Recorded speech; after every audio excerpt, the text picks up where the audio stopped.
All right, welcome back to part 4 of the Magic Treehouse.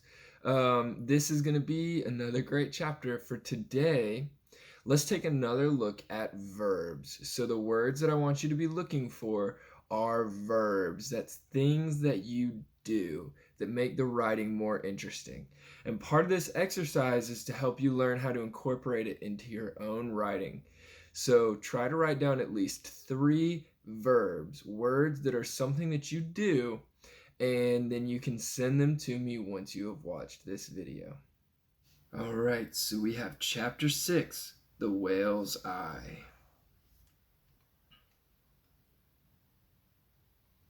All right, so we have chapter 6, The Whale's Eye. The rowboat tossed from side to side. The waves were huge. Salty spray stung Jack's eyes. He felt seasick. "Hold her steady!" shouted Captain Bones. He pointed at the sea. "Or we'll be meat for those evil brutes." Dark fins cut through the water. Sharks. One zoomed right by the boat. Jack could have reached out and touched it. He shuddered. Soon the rowboat pulled alongside the ship. The air was filled with fiddle music and bagpipes playing, and Jack heard jeers, shouts, and ugly laughter. "Hoist them aboard!" Captain Bones shouted to his men. Annie and Jack were hauled onto the deck. The ship creaked and moaned. It rolled from side to side. Ropes flapped and snapped in the wild wind. Everywhere they looked, Jack and Annie saw pirates. Some were dancing, some were drinking, many were fighting with swords or with fists.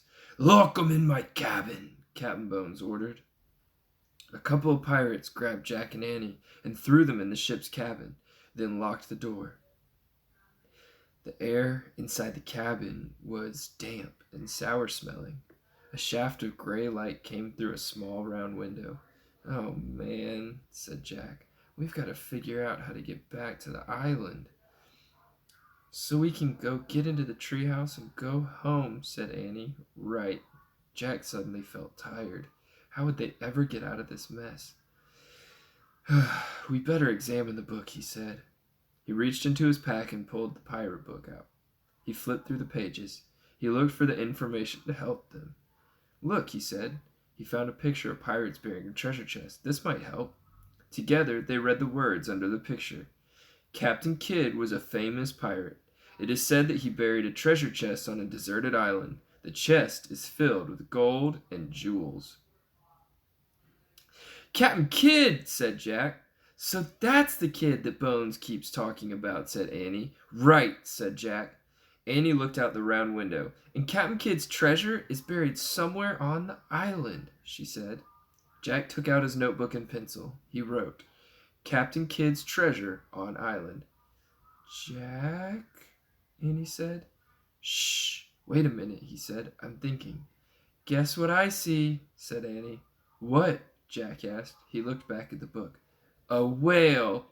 "Neat," he said. Then he looked up. "A whale? Did you say a whale?" "A whale, a huge whale, as big as a football field." Jack jumped up and looked out the window with her. "Where?" Jack asked. All he could see was the island and stormy waves and shark fins. "There," said Annie. "Where? Where?" "There! The island is shaped like a giant whale." "Oh, man," whispered Jack. Now he could see it. "See the whale's back?" said Annie. "Yep, the slope of the island looked like the back of a whale." "See his spout?" said Annie. "Yep, the palm tree that held the treehouse looked like the spout of the whale." "See his eye?" said Annie. "Yep, a big black rock looked like the eye of the whale." "The gold doth lie beneath the whale's eye," whispered Jack. "Wow." All right, so Jack and Annie found the whale's eye. Do you think they're actually going to show the pirates how to get to the treasure? I don't know, but you can come back tomorrow to hopefully find out. And don't forget, send me some of those verbs that you think make your writing super interesting. I'd love to hear what you have to say.